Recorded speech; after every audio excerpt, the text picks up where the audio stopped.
उस नेता को हम कमजोर नहीं होने देंगे। आज आपको सब लोग बरगलाएंगे, कुछ भी कहेंगे, विकास का नाम नहीं लेंगे। आपको सिर्फ और सिर्फ एक शिकायत नेताजी से ये कर सकते हैं कि नेताजी ने रीस गणी आवे। तो मैं आपको इतना बता देना चाहती हूं कि बिना रीस के अधिकारी भी काम कौन करे। और रही बात आपको रीस का था तो नारायण जी ने चुनाव लड़ा, नारायण जी को आपने विधायक बनाया, फिर आप लोगों ने कहा ए तो सीधा गणा है। तो मैं आपको इतना ही कहूंगी कि नेताजी तेज, नारायण जी सीधे, और मेरे को आप जिता दोगे तो वो दोनों के बीच में बैठ जाऊंगी, दोनों अपने आप काम कराते रहेंगे। मैं मातृशक्ति को भी कहना चाहूंगी, आप लोगों के ऊपर भी जिम्मेदारी है। हर किसी को फोन करो, जिसको भी बात करो, सबसे पहले अपने वोट के बारे में बात करो कि आज चुनाव होने जा रहा है। पहली बार खिंवसर में महिला प्रतिनिधित्व को तवज्जो दी जा रही है और वो राष्ट्रीय लोकतांत्रिक पार्टी ने दी है। हाँ, कांग्रेस वालों ने भी दी है, लेकिन कांग्रेस वालों ने मिला जुली का खेल करके दी है। या माडपुरा में 36 कौम के लोग रहते हैं, लेकिन नेताजी ने आज तक, आप जब भी कोई काम के लिए गए हो तो ये नहीं पूछा होगा कि कौन सी जाति से और कौन से धर्म के हो। इसलिए मैं आपको एक ही चीज कहना चाहूंगी कि जो आपके बीच में हमेशा संघर्ष करते रहे हैं, जो आपके बीच में रात और दिन लड़ाई लड़ते रहे हैं, उनके नाम पे हम वोट मांगने आए हैं। हम दूसरों की छिंटा कसी करके वोट नहीं मांगेंगे, लेकिन आपको आगाह करेंगे कि जो आपको गुमराह करने की कोशिश कर रहे हैं उनकी बातों में मत आइएगा, नहीं तो हमारा जो खिंवसर का नाम देश और प्रदेश में हुआ है वो नाम मिट जाएगा। यहाँ पे माडपुरा से प्रवासी राजस्थानी भी बहुत रहते हैं। यहाँ अगर कोई विपक्षी भाई भी अगर सुनने के लिए आया है, वो अपने दिल पे हाथ रख के सोचना कि यहाँ प्रदेश से बाहर जब आप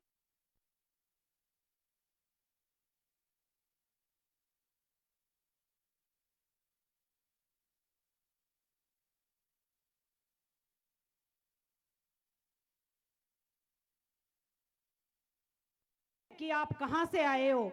अगर आप खिंवसर का नाम लेते हो तो आप सीना चौड़ा करके नाम लेते हो कि हम खिंवसर के रहने वाले हैं। चाहे वो विपक्षी भाई भी है तो वो भी सीना चौड़ा करके कहता है हाँ जी, हम उन्हीं नेताजी के इलाके से। मैं आपको इतना ही विश्वास दिलाऊंगी, आप अंदाजा लगा लीजिएगा कि कहीं भी आपको प्रदेश के बाहर तो छोड़ो, प्रदेश में भी जरूरत पड़ गई तो क्या बीजेपी वाले आपका काम निकालेंगे? नहीं निकालेंगे। अगर निकालते होते तो आज भागीरथ जी बीजेपी छोड़कर हमारी आरएलपी पार्टी का दामन नहीं थामते। अगर नेताओं की बीजेपी में चल रही होती तो आज ये इस मंच पर नहीं होते। जिन्होंने इतने साल तक सेवा की वो आज इस मंच पर नहीं होते। वो तो हमारे यहीं से गए हुए हैं, उनकी क्या चलेगी। आपको इस चीज को सोचना होगा कि जो आरएलपी से बीजेपी में गया है उनको तो वहां के कार्यकर्ता भी नहीं मानेंगे। बीजेपी के कार्यकर्ता भी अपना नहीं मानते हैं जिसको, वो क्या आपको न्याय दिलाएंगे। मैं आपको इतना ही विश्वास दिलाऊंगी कि अगर आप सोच रहे होंगे कि ये तो सीधी सादी है, तो नाम लोकसभा में हनुमान बेनीवाल का गूंजेगा, अगर आप जिताओगे तो विधानसभा में भी कनिका हनुमान बेनीवाल लिखा जाएगा। इस नाम से ही लोग डरेंगे। आप लोग निश्चिंत रहिए, घबराने की जरूरत नहीं है। 13 तारीख तक आपको इतनी मजबूती से रहना है। और सोशल मीडिया पे जो भाई सोशल मीडिया पे सक्रिय रहते हैं उनसे निवेदन रहेगा कि उन बातों में मत उलझिए जिसमें आपको फंसाया जा रहा है। आप और सिर्फ एक ही चीज का ध्यान रखिए कि 13 तारीख को हमें बोतल के निशान पर ज्यादा से ज्यादा मतदान करना है। ये सोशल मीडिया की बातों का जवाब तो हम 13 तारीख के बाद भी दे सकते हैं।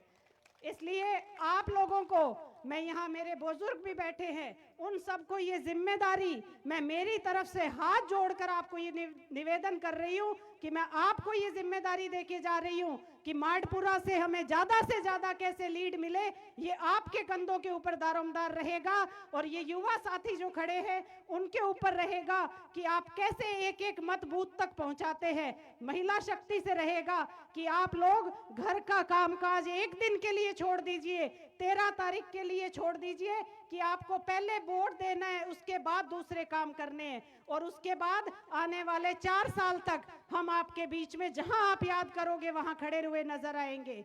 आने वाली 13 तारीख, मुझे वोट 13 तारीख को ही चाहिए। 13 तारीख को 1 नंबर पे बोतल के निशान पे, बाकी जो लोग मांगते हैं उनको उस तारीख को दे देना, मुझे 13 तारीख को दे देना। धन्यवाद सर, राम राम। बहुत बहुत धन्यवाद माननीय श्रीमती साहब, आपने बहुत ही शानदार तरीके से वोट की अपील की। मैं उद्बोधन के लिए निवेदन करूंगा छोटी बहन द्रौपदी गौरचिया, पुत्री श्री मुन्नाराम जी गौरचिया शिवपुरा से, कि आप आए और 1 मिनट में अपनी बात पूरी करें।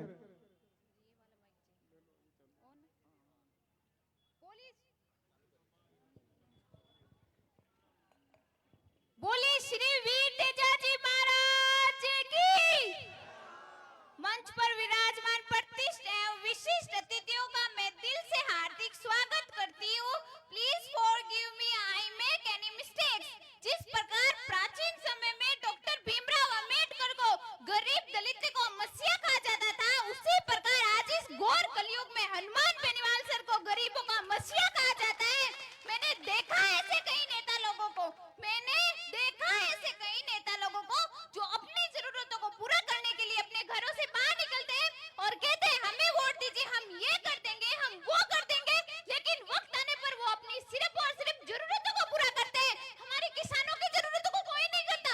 एकमात्र हनुमान बेनीवाल ऐसे है जो गरीब, नौजवान, दलित, पीड़ित एवं शोषितों की मदद के लिए रात और दिन संघर्ष करते हैं। वो कहते हैं ना, सत्य परेशान हो सकता है लेकिन कभी पराजित नहीं हो सकता। अगर बुरे लोग समझाने से समझते ना तो बांसुरी बजाने वाला कभी महाभारत नहीं होने देता। अच्छाई के पीछे कोई नहीं जाता लेकिन बुराई के पीछे सब जाते हैं। दूध देने वाला गली गली घूमता है लेकिन शराब देने वाले के पीछे कोई नहीं जाते, सब उसके पीछे जाते हैं, क्योंकि ट्रूथ इज ऑलवेज बिटर। सत्य हमेशा कड़वा होता है। Thank you so much sir, आपने मुझे मौका दिया बोलने का। बहुत बहुत आपने कम शब्दों में अपनी बात रखी। मैं उद्बोधन के लिए निवेदन करूंगा श्रीमती दुर्गावती चौधरी नौका से पधारी है, आप अपनी आधा मिनट में बात पूरी करें। श्रीमती दुर्गावती चौधरी।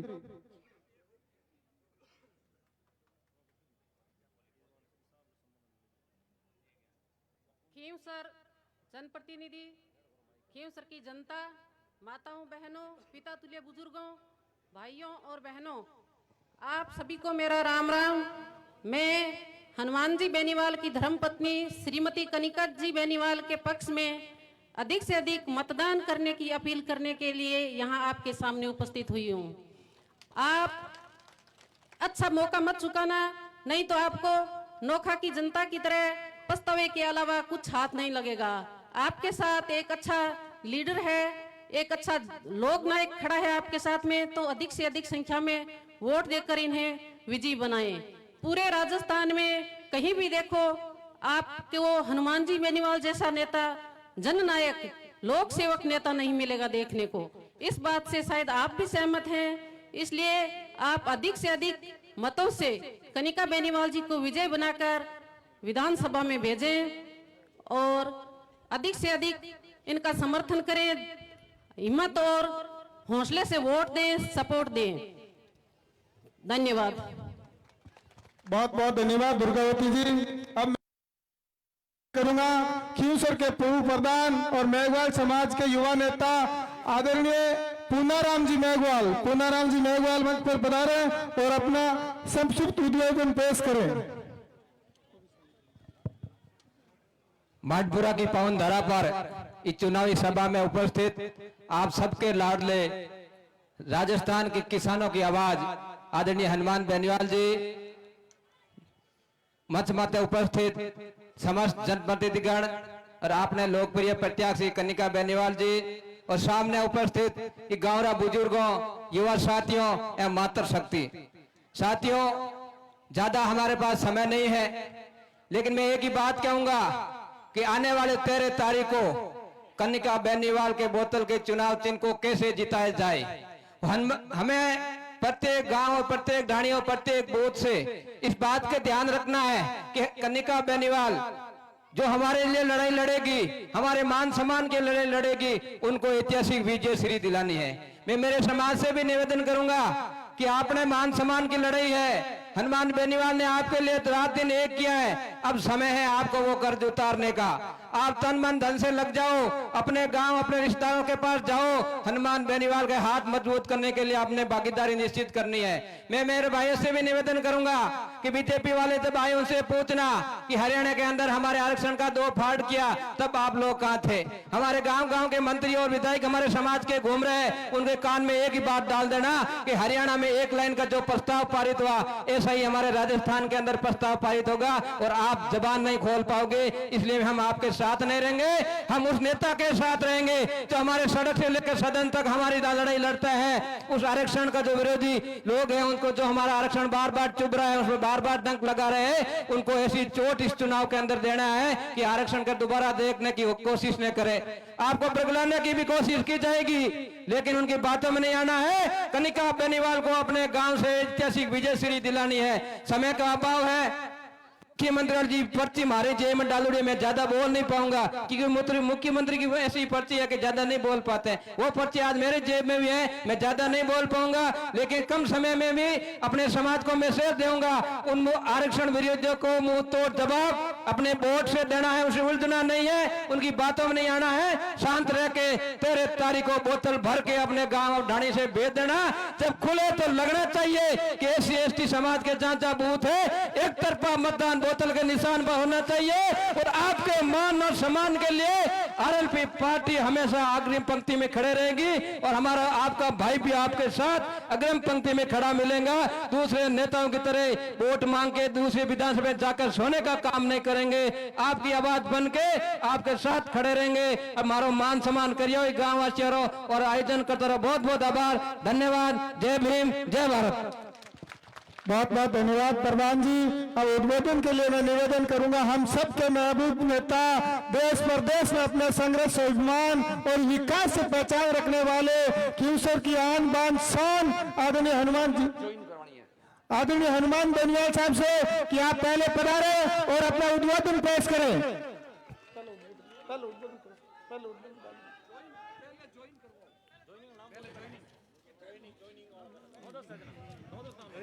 माननीय नेताजी का आदेश है कि कुछ लोगों को पार्टी ज्वाइन कर रहे हैं, उनका नाम का मैं उच्चारण कर रहा हूं। श्रीमान मनोहर सिंह जी सनोब श्री लाल सिंह जी करमसोत आज राष्ट्रीय लोकतांत्रिक पार्टी में शामिल हो रहे हैं। माननीय मनोहर सिंह जी से निवेदन है कि आप मंच पर पधारें। श्री छगन सनोब मंगनाराम जी प्रजापत आप भी राष्ट्रीय लोकतांत्रिक पार्टी में शामिल हो रहे हैं, आपका हार्दिक अभिनंदन और स्वागत है। प्रकाश चालिया मेघवाल से अनुरोध है, वो भी राष्ट्रीय लोकतांत्रिक पार्टी में शामिल हो रहे हैं। प्रकाश चालिया। श्रीमान रामू राम जी सुतार वो भी राष्ट्रीय लोकतांत्रिक पार्टी परिवार में शामिल हो रहे हैं, उनका भी स्वागत है। श्री रामू राम जी बरुड़वा सुथार, श्री पप्पू राम जी चाहलिया मेघवाल आप भी राष्ट्रीय लोकतांत्रिक पार्टी परिवार में शामिल हो रहे हैं। श्री मोहन राम जी डोगियाल और श्री अनोपा राम जी डोगियाल आप भी राष्ट्रीय लोकतांत्रिक पार्टी परिवार में शामिल हो रहे हैं, आपका भी हार्दिक अभिनंदन और स्वागत है। जिन जिनका मैं नाम ले रहा हूँ वो माननीय नेताजी के साथ परिवार कर दुपट्टा पहने। श्री नरसिंह जी सनोब श्री मांगीलाल जी मेघवाल, श्री खेमाराम जी सनोब श्री हीराराम जी मेघवाल आप भी अपने साथियों के साथ राष्ट्रीय लोकतांत्रिक पार्टी परिवार में शामिल हो रहे हैं। श्री मोटाराम जी सरपंच जो शायद भी आज राष्ट्रीय लोकतांत्रिक पार्टी की सदस्यता ग्रहण कर रहे हैं, उनका भी परिवार में हार्दिक स्वागत और अभिनंदन है। श्री बियाराम जी, उम्मेदाराम जी, जवानाराम जी, कृष्णाराम जी प्रजापत शिवपुरा अपने सैकड़ों साथियों के साथ राष्ट्रीय लोकतांत्रिक पार्टी परिवार में शामिल हो रहे हैं, उन सबका हार्दिक स्वागत और अभिनंदन है।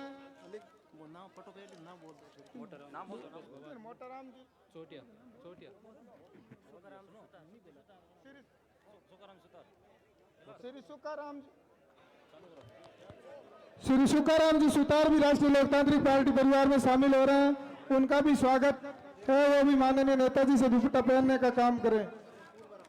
श्री पूर्वाराम जी प्रजापति भी राष्ट्रीय लोकतांत्रिक पार्टी परिवार में शामिल हो रहे हैं, उनका भी हार्दिक अभिनंदन और स्वागत है।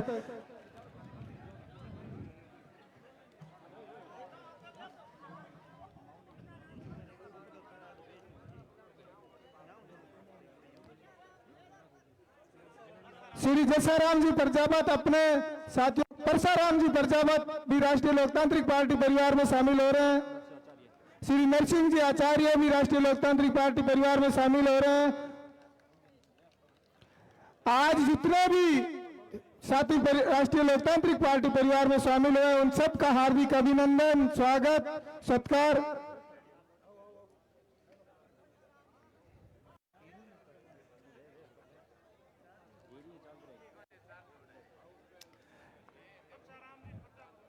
श्रीमान परसाराम जी प्रजापत, आप राष्ट्रीय लोकतांत्रिक पार्टी की सदस्यता ग्रहण कर रहे हैं, आपका भी हार्दिक अभिनंदन और स्वागत।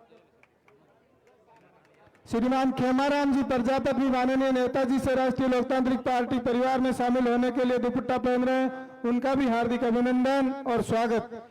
एक सभी आज नए शामिल हुए साथियों के लिए तालियां बजा करके हार्दिक अभिनंदन और स्वागत करें।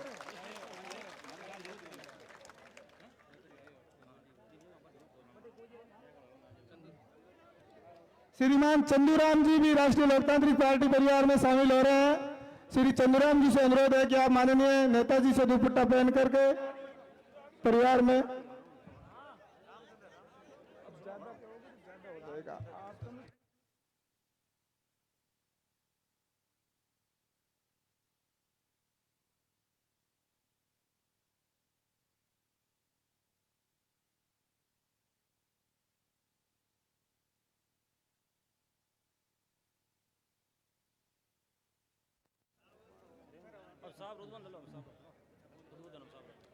अब मैं उद्बोधन के लिए निवेदन करूंगा नागौर के लोकप्रिय सांसद, राष्ट्रीय लोकतांत्रिक पार्टी के सुप्रीमो, हम सब के महबूब नेता, देश ही नहीं दुनिया भर में अपनी राजनीतिक पहचान रखने वाले आदरणीय हनुमान जी बेनीवाल साहब से कि आप पधारें और विशाल जनसभा को संबोधित करें।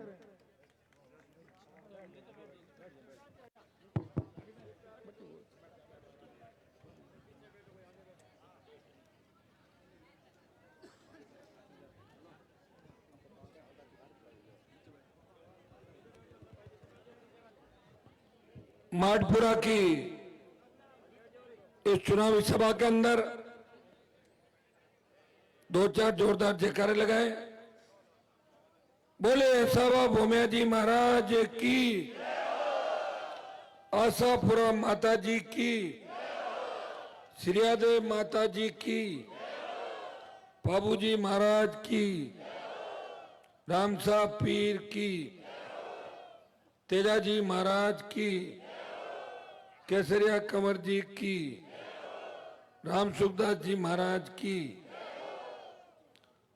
और माठपुरा, दूजासर और शिवपुरा और जितने भी हो आप सब लोग यहाँ हैं, सर्व समाज के सबकी जय हो। उपस्थित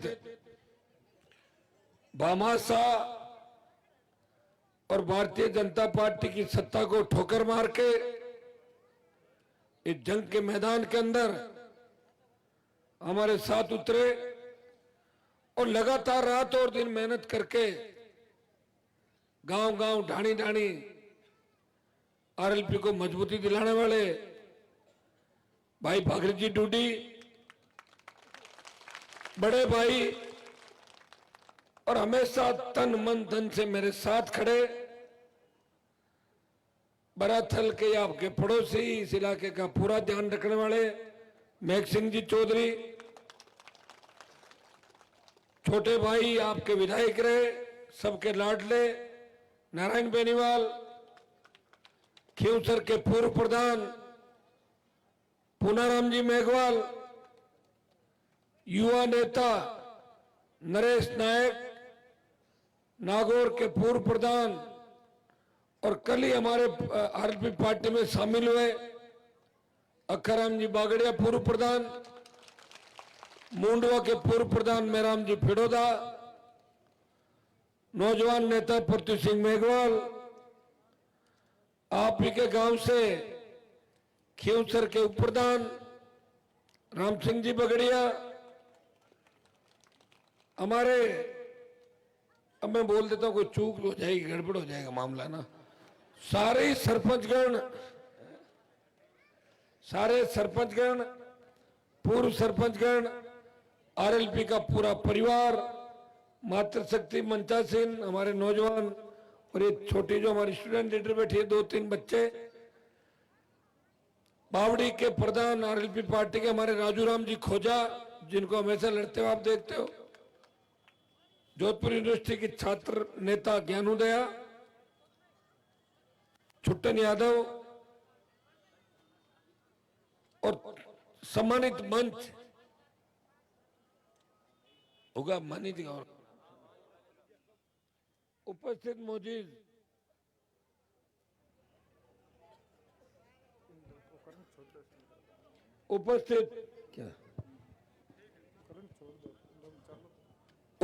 मौजूद बुजुर्गों, नौजवान साथियों, बड़ी संख्या में आशीर्वाद देने पहुंची माताओं, बहनों और प्यारे बच्चों। कैंडिडेट का नाम लिया कि नहीं लिया? आपकी लोकप्रिय उम्मीदवार कनिका बेनीवाल, क्योंकि खींवसर की सारी जनता खुद ही चुनाव लड़ रही है, इसलिए मैं नाम लूं या नहीं लूं किसी का, सारे जंग के मैदान के अंदर कूदे हुए हो, सुबह 5-5 बजे तक कार्यक्रम कर रहे हो और सुबह उठ के फिर 9 बजे चल देते हो। मैं बहुत भाग्यशाली हूं कि मुझे खींवसर जैसे लोग मिले, खींवसर की जनता मिली, इसके क्या याद है। चलो, और मैंने भी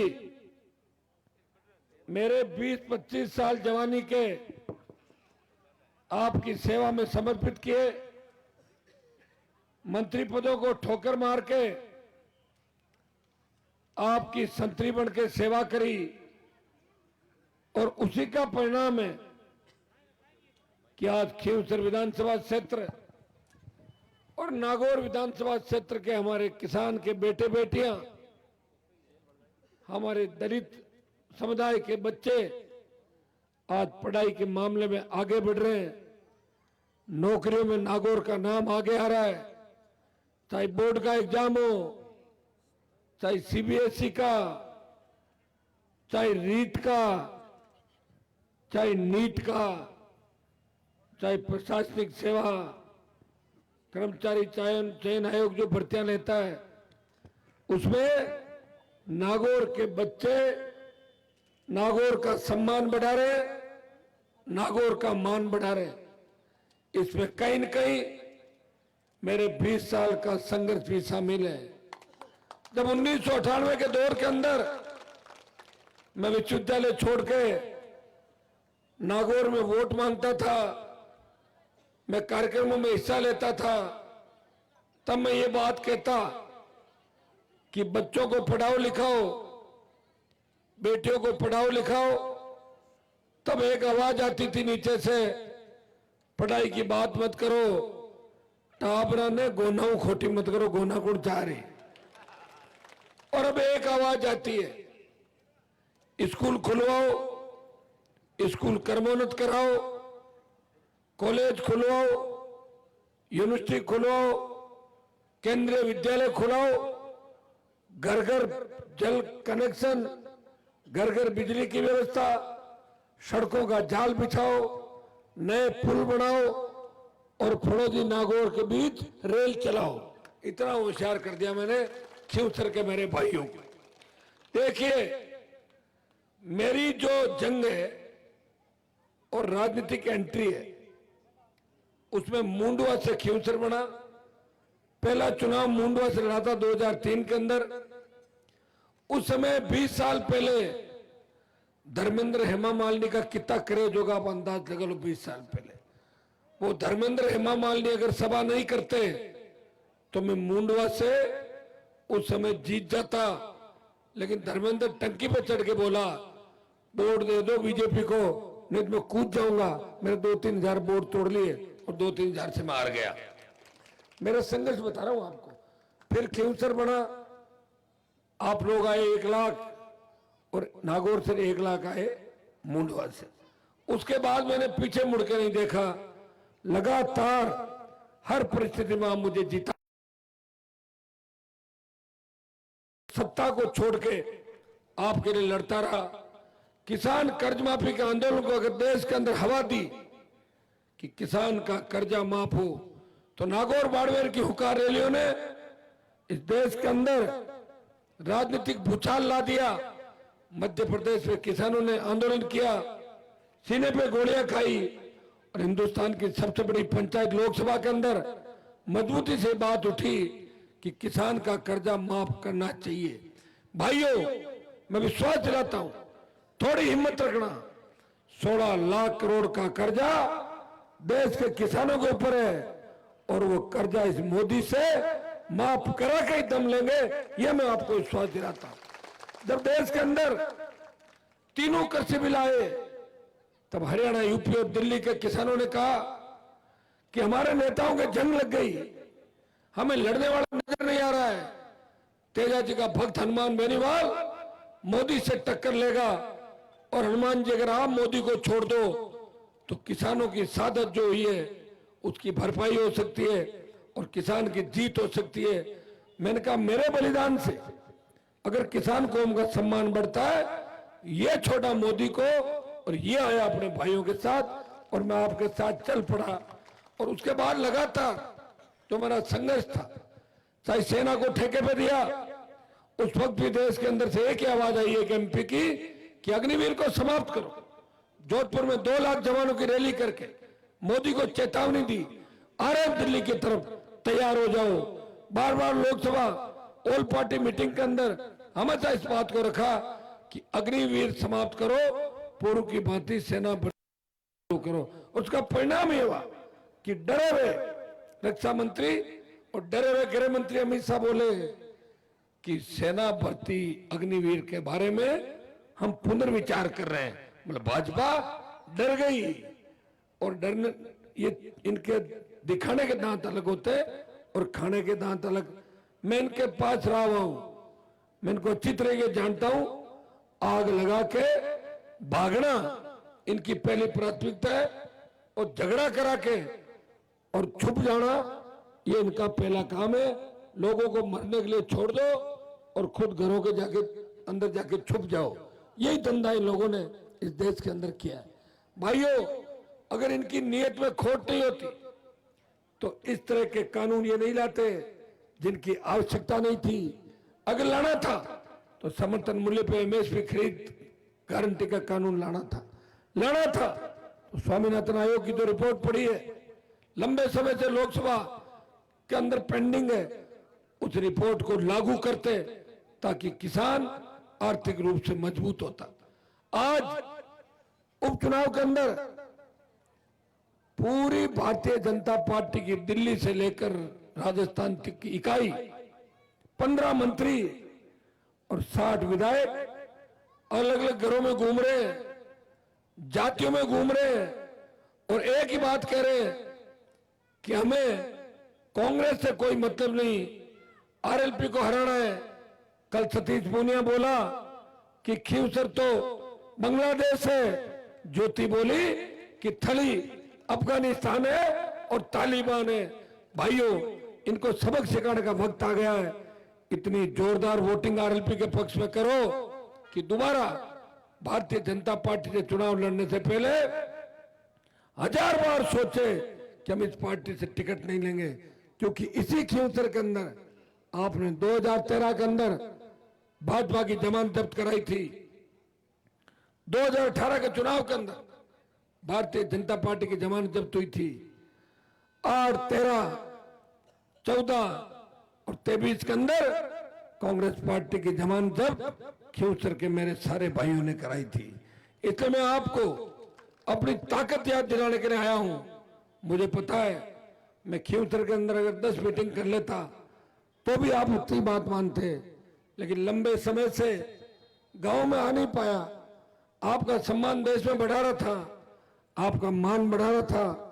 कब सोया, कब उठा, खाना खाया नहीं खाया, ईश्वर की कृपा है कि धीरे धीरे आदत से पड़ गई।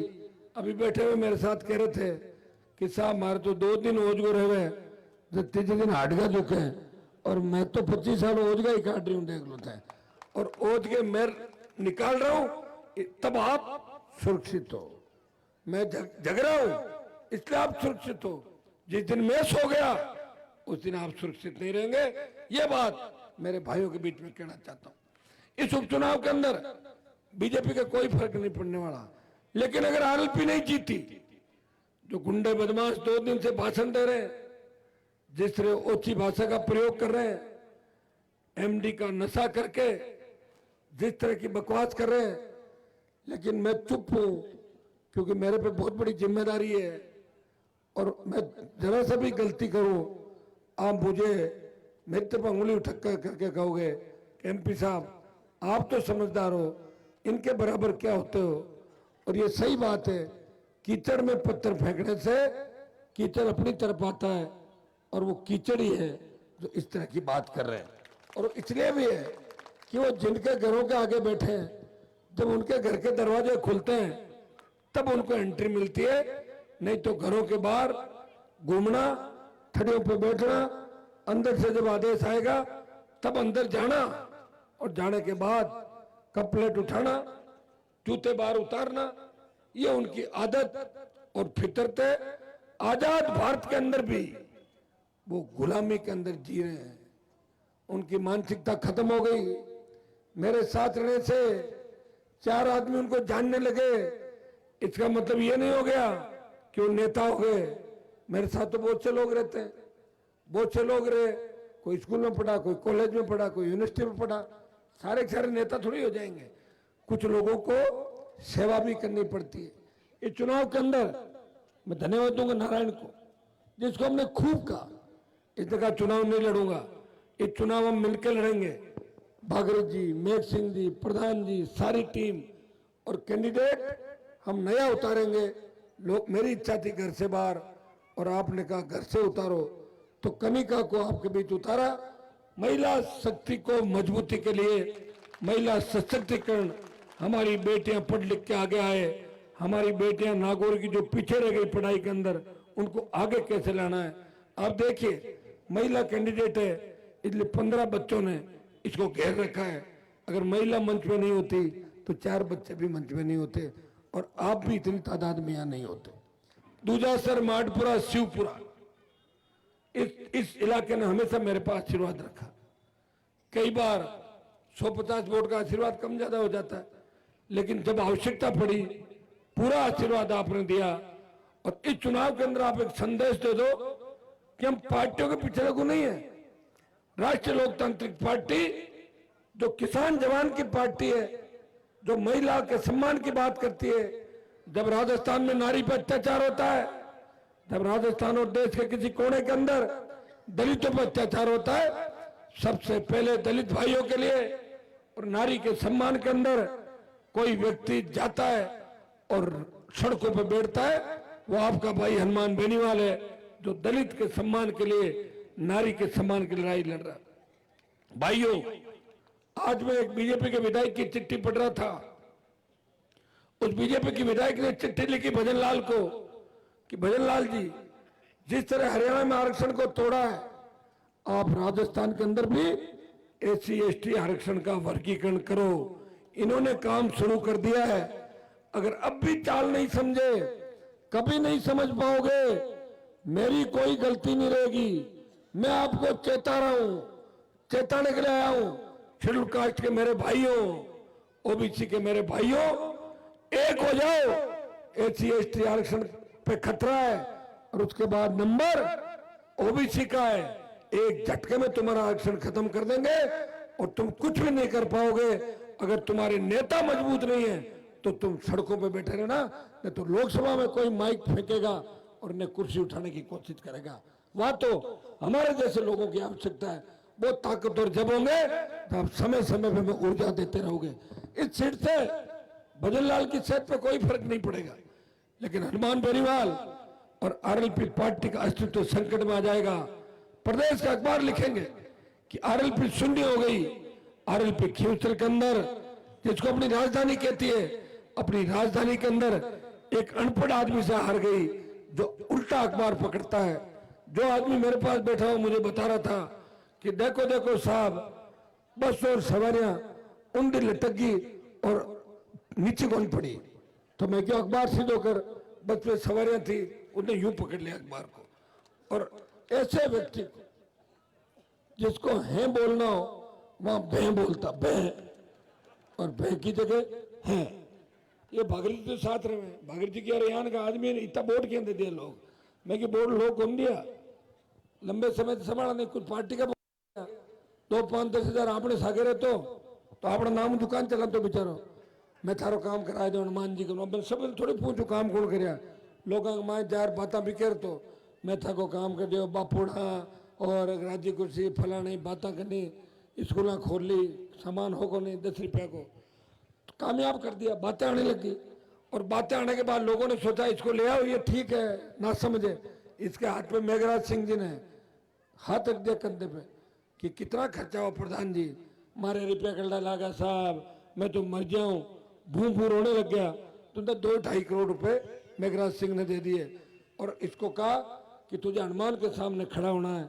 इसने एक वक्त भी नहीं सोचा कि जिस आदमी के लिए, जिस आदमी ने तुझे एक पहचान दी, जिस आदमी की उंगली पकड़ के तू आगे बढ़ा, उस आदमी की पीठ पे खंजर घोंप के तू वहां चला गया जिस जगह तेरी कोई इज्जत नहीं है। भगोड़ा है, भगोड़े को सबक सिखाना है। अगर इस तरह आप सबक नहीं सिखाओगे तो आरएलपी में मैं जिसको भी तैयार करूंगा वो फिर भाग जाएगा, फिर उसका क्या इलाज होगा बताओ मुझे। क्या मेरा काम अब यही रह गया कि मैं इनको बढ़ाऊं और ये भागते रहे, बनाता रहूं भागते रहे, फिर मैं तो बुढ़ा हो जाऊंगा, फिर क्या होगा मेरा बताओ। इसलिए इस भगोड़े को ऐसा सबक सिखाओ कि दोबारा कोई हिम्मत नहीं करे। किसी लोग कह रहे साहब आपने भी पार्टी बदल ली, काम बदल ली, नहीं बनाई है पार्टी, बदली तो नाथुराम जी ने थी पार्टी, कई नेताओं ने बदली, रामनिवास जी ने नहीं बदली पार्टी, रिजपाल ने 15 पार्टी बदली। रिजपाल तो खुद ही कहते हैं कि अड़ी कोई पार्टी को नहीं लेकिन मैं छोटी को नहीं, हर पार्टी में जाऊं मैं।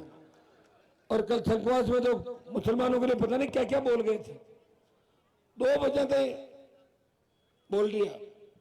कभी तो रेवत कहते हैं, कभी इसको कहते हैं बापड़ो रेवत, तो कभी गजेंद्र सिंह कहता है कि रेवत रोवे भू भू, और कभी कहते हैं ओ बापड़ो नाचे बहुत बढ़िया। तो नाचने से क्या कर, तुम्हें नचवाना है, कोई लड़ाई लड़ानी वहां पे। ऐसी गलती मत करना कभी भी। और थली के इस इलाके से आपको शानदार जीत दिलवानी है।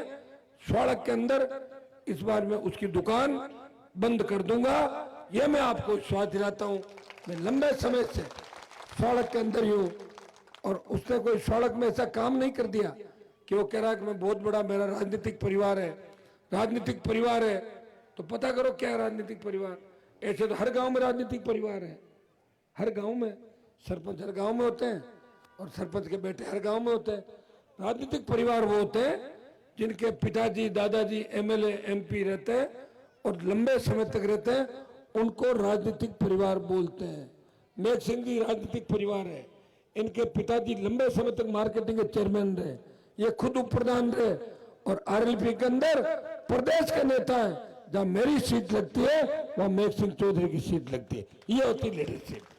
ये तो चुनाव के समय अभी बीजेपी के लोग लेके इसको घूम रहे हैं, चुनाव के बाद देखना अगर ये भाग के इधर उधर आपके पास नहीं आ जाए मुझे बता देना, और ये भी कह देगा हारने के बाद कि मैंने हमारी जागियां ले जा नाको, नहीं तो मैं कोई ट्रक नहीं चाहूं जा रहा। मैं बताया तुझे, मैं जानू इसका इतिहास मैं जानता हूं, लेकिन इसके बारे में ज्यादा चिंतित मत हो आप। पंचायत के अंदर सरपंच बावरी समाज का है, मेरे पास ज्ञापन लेके आए सरपंच और ये लोग, बोले साहब सरपंच तो हमें, लेकिन ये और इसका बेटा 50 रुपए हर हाजिरी पे हमसे लेता है नरेगा में झूठे नाम लिखवाने के नाम। आप इससे अंदाज लगा सकते हैं जो व्यक्ति 25% सरपंचों से कमीशन खाता है, जिसके ऊपर अगर जांच हो जाए तो कितने मामले चले। लेकिन दुर्भाग्य से लोकतंत्र के अंदर लोग किसी को कमजोर करने के लिए उसके बीच में से सेंधमारी करते हैं और ये सेंधमारी करके इसको बेला पुस्तक ले गए। और दूसरा जो इधर वाला है उसके तो कर्मकांड आपके सामने आई गए। पूरा पूरा परिवार किस चीजों में लगा हुआ है आप जानते हो। अब तो उनकी ढाणी जाने के नाम से बच्चे भी डरने लगे। वो जो हाउ से डरते हैं ना, बेटा हाउ आए, उसकी ढाणी की तरफ नहीं जाते कि बाबा मन डर लागे बड़ा ढाणी है। लेकिन 13 तारीख के बाद मैं आपको आश्वस्त करता हूं, ये जितने भी बदमाश गुंडे जो घूम रहे अंदर गल बातें कर रहे एमडी के नशे के अंदर, अगर चुनौती देने की बात करते हैं तो इनकी हैसियत नहीं कि मुझे चुनौती दे। मैं तो खुद मोदी और अमित शाह को चुनौती देता हूं। मुझे टटपुंजे क्या चुनौती देंगे ये आप भी अच्छी तरीके से जानते हो। मैं नहीं चाहता कि चुनाव से पहले मैं इनके सरकाऊं 2-2 4-4, मेरी इच्छा नहीं तो आप कहते हनुमान जी बदमाशी कर रहे हैं। इनके कर्म तो ऐसे हैं, ये खुद ही कहीं न कहीं जिस तरह इन्होंने पूरी खींवसर की जनता के लिए, उस खींवसर वाले ने बोला पूरी जनता को गाली दी, खींवसर की जनता को कि माँ की गाली। आप बताओ इसे अंदाज लगाओ भागीरथ जी। अभी वीडियो सुन लेना उसका। फिर भी हम लोग शांत हैं क्योंकि उनको लोग कह रहे हैं कि आप आगे हो जाओ ताकि हड़गा भाग जाए और मजा लोग ताली दूजा बजावे। ये करने के लिए उनको आगे कर रखा है। आप लोग इतना तय करें कि इस पंचायत में हर समाज की मैंने मदद करी है। प्रजापत समाज की बहुत बड़ी संख्या है। एक बार संकट आ गया था उनपे और खींवसर वाले महाराज प्रजापत जमीन समाज की जमीन को खुर्द बुर्द कर रहे थे। याद है क्या आप लोगों को? तब मैंने ही मदद करी थी, कोई मदद करने वाला नहीं था, मैंने मदद करी। और महाराज जैसे ही मेरा नाम आया महाराज पीछे हो गए। भाइयों मैं तो हर समाज की मदद करता हूं और हर समाज को हनुमान बेनीवाल की मदद करनी चाहिए, आरएलपी पार्टी की मदद करनी चाहिए जो आपके सबके हितों की सोचता है। ये चारों तरफ जो सड़कों का जाल बिछा है, कभी सोचा आपने कि चाउंडिया माडपुरा और ऐसा हुआ होते हुए 100 किलोमीटर लंबा ट्रैक बनेगा जो ढाणियों से आता हुआ, ऐसी ऐसी ढाणियों से रेत के टिब्बे दूर करते हुए ये सड़क निकली है। ये सड़क पूरी नहीं बनवा रहा हूं, पूरी आपकी ये बन रही है। शिवपुरा वाले भी करवा रहे हैं। 3-4 सड़क आपने और बताई है, डूडी साहब बता रहे थे। मैं विश्वास दिलाता हूं कि माडपुरा पंचायत की तमाम ढाणियां बिजली के पैसे निकाल दिए, चिन्हित हो गई। 2-3 महीने के अंदर तमाम ढाणियों में बिजली लग जाएगी, चाहे एस्टिमेट कितना भी बढ़े। मुफ्त बिजली आपके लगाएंगे, पीने का पानी घर घर, ट्यूबवेल खूब मैंने खुदवाई यहाँ पे, कुछ खराब पड़ी है उनको सही करा रहे, सड़कों का जाल बिछा देंगे और माडपुरा पंचायत को विकास के मामले में आगे लेके आएंगे। ये जो माडपुरा गांव के अंदर आप जाते हो ना, ये गौरव पथ मैंने ही बनाया था 2013-14 के अंदर। आपके जीएसए से लेके तमाम काम, क्योंकि मैं दिल से आपको चाहता हूं, आप उस समय मेरे साथ थे जब मेरी शुरुआत थी 2008 के अंदर, और आज भी ज्यादा तरीके से साथ हो। तो मुझे इस बार आश्वस्त करो, 4 घंटा लेट चल रहा हूं। वैसे मैं लेट हो ही जाता हूं क्योंकि मेरी तो शादी भी लेट हुई थी। भाभी मैं भूल गो शादी करनी थे, याद है ना अनूर, हाथों हाथ क्यों करनी पड़ी मेरे साथ, लो कर ली शादी। तुम कई लोग ये भी कहते थे कि मैडम ने ले आओ, को नहीं मैडम ने दिखाओ, लो ले आए मैडम को, देख लो और वोट भी दे दो सारे के सारे। कम से कम रेवंत राम से तो ज्यादा होशियार है। मैंने डोका फाटनवाते और नाचनवाते और छोड़ दो और इन विधानसभा में भेजो, वो वहां काम करेगी, ये यहाँ काम करेगा, अपना अलग अलग काम करते रहेंगे सारे के सारे। तो भाइयों अब के मुझे आश्वस्त करो कि माडपुरा पंचायत के अंदर शायद 7,000 वोट होंगे, कितने, और 7,000 में 5,000 वोट पड़े, 6,000 पड़े। जब मने 4500 वोट नाक हो गए, यहाँ बताओ मने 5500 तो घना ज्यादा हो जी, 4500 पक्का है। वैसे सर्व समाज माडपुरा में रहता है, हर जाति माडपुरा में रहती है। आप अगर चाहो तो 5500 भी आ सकते हैं।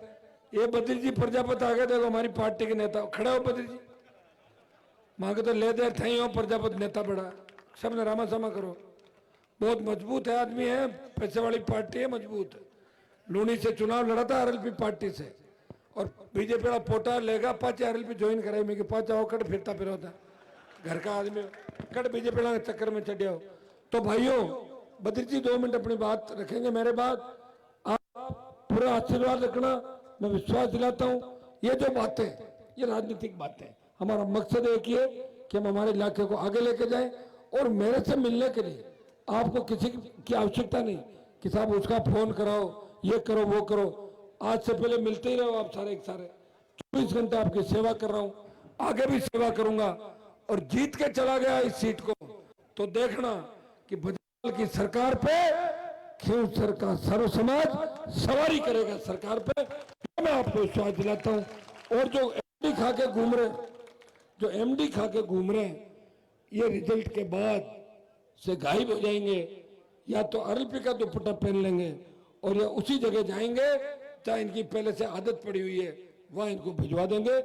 बहुत बहुत आपको धन्यवाद। जय हिंद। बहुत बहुत धन्यवाद माननीय नेताजी। ने उद्बोधन के हम बद्री राम जी प्रजापत लूणी से पधारे हैं, जो राष्ट्रीय लोकतांत्रिक पार्टी से वहां चुनाव लड़े और 50,000 के करीब वोट ले। श्रीमान बद्री राम जी प्रजापत, सभी से निवेदन है कृपया एक बार बैठे रहो। बद्री राम जी प्रजापत का उद्बोधन होगा। 2 मिनट का समय ले रहा हूं मैं, आपसे निवेदन है कि 2 मिनट बैठे रहे कृपया।